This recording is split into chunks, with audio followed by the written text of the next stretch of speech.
ये जो जगह है इसकी खूबसूरती, एक दो चीज हमको बहुत अच्छा लगी भैया।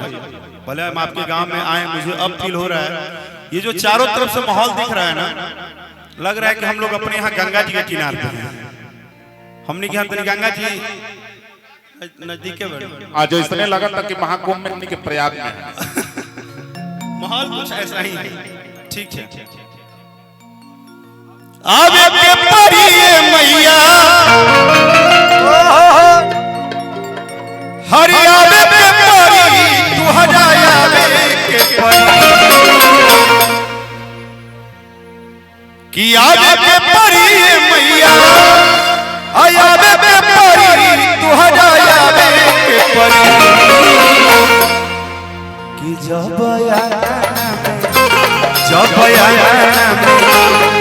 आया में भी दिया बारी ये भवानी तुहराया रे परी।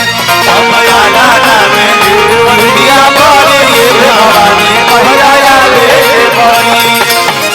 आवे के परी मैया आवे के परी तुहराया रे परी। आवे के परी मैया आवे के परी तुहराया रे परी। जब आया में घी दिया बारी ये भवानी तुहराया रे परी। जब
सजवनिया नवा एक दिन चाही माई रउर दरसनवा कि पूरा के परी हो श्रद्धा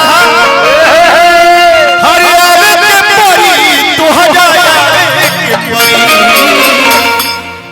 कि पूरा के परी हो श्रद्धा हर आवे के परी तू हजाया के परी। जब आया में घी दिया बारी ये भवानी मैया आवे के परी। जब आया में घी दिया बारी ये भवानी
कि पीछे नैया मैया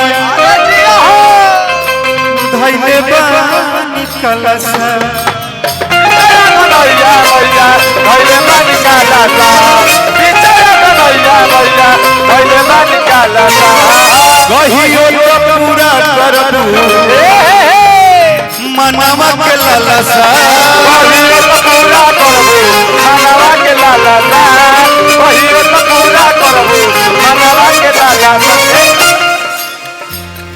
कि बतावे के पड़ी मैया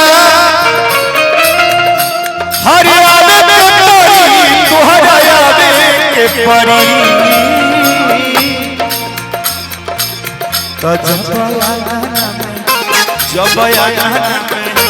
जब आना में घिउ दिया बड़ी भवानी तोहरा आवे के पड़ी जब आना में घिउ दिया बड़ी भवानी तोहरा